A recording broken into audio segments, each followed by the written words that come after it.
Sinners is a 2025 American musical horror film produced, written and directed by Ryan Coogler. Longtime Coogler collaborator Ludwig Göransson composed the film's score and served as an executive producer. Göransson described Sinners as a personal and ambitious score, reflecting his own musical journey.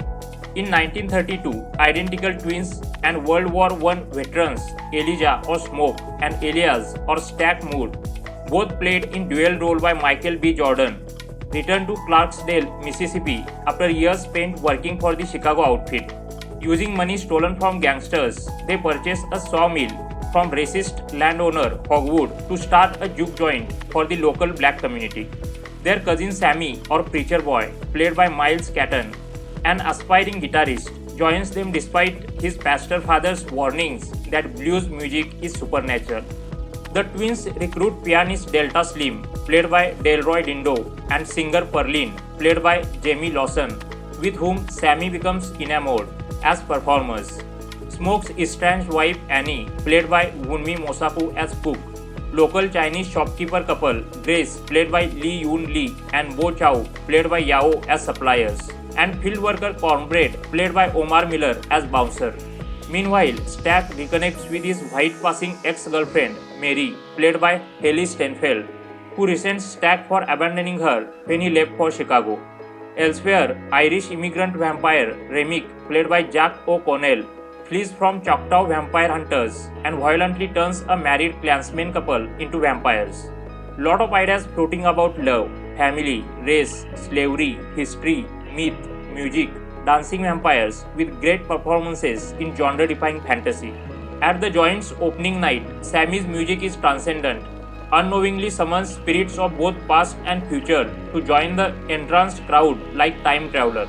Sammie treasures his guitar, given to him by Smoke and Stack, who told their cousin that it once belonged to Delta Blues great Charlie Patton. The guitar represents the storied history of black music. From slavery, harsh life as plantation workers, music gives them escape. Hearing the performance from outside, Remmick and his vampire thralls offer money and music for entry. Suspicious, the twin refuse. Mary reminds Stack that the joint needs the income and meets Remmick outside, where she is turned. She returns inside and kills Stack by drinking his blood. Smoke intervenes and shoots Mary, but her wounds instantly heal and she escapes. Outside, Remmick attacks and turns Cornbread. Smoke closes the joint early and dismisses the patrons, but the vampires attack and turn on them, as is Bo. Stack revives as vampire, but flees after Annie repels him with pickled garlic juice.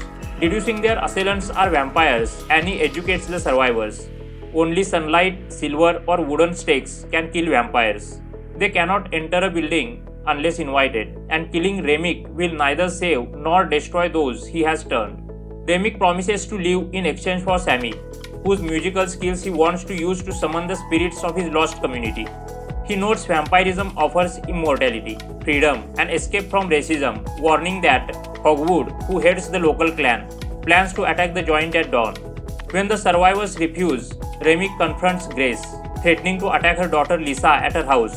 Grace goads the vampires into attacking the joint by inviting them in, and subsequent fight ensues, turning the place of liberation into a war zone. Grace is immolated after staking Bo. Delta Slim sacrifices himself, and Annie, upon being bitten, is euthanized by Smoke before she can turn. Distraught over Annie's death, Mary flees the joint. Smoke defeats Stack, while Remmick turns Pearline and fights Sammie at a nearby river. Sammie hits his silver guitar over Remmick's head, which stuns his thralls in shared pain, before Smoke rescues him by staking Remmick. As the sun rises, Remmick and his remaining thralls are caught in its light and are immolated. Having survived the vampires, Smoke eventually reveals that Stack had lied and that the guitar had belonged to their father. Even though the guitar doesn't belong to a blues legend, it doesn't mean that an artist like Sammie can't elicit the power of black culture through it. Smoke sends Sammie home before he kills Hogwood and his men, but is fatally wounded. Annie's knowledge and concern are what keep Smoke safe until the end. Smoke is offered the hero's death. 60 years later, an unaged Stack and Mary meet up with an elderly Sammie.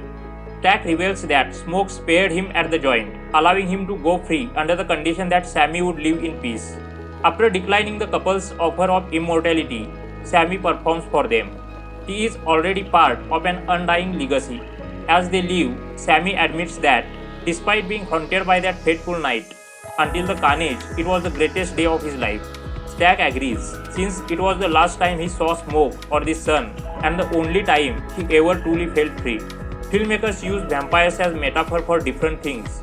Here Coogler used it maybe for colonialism or anything like capitalism, oppression, violence. So colonialism come back to you in different forms. You have to always prepare and ready for fight it.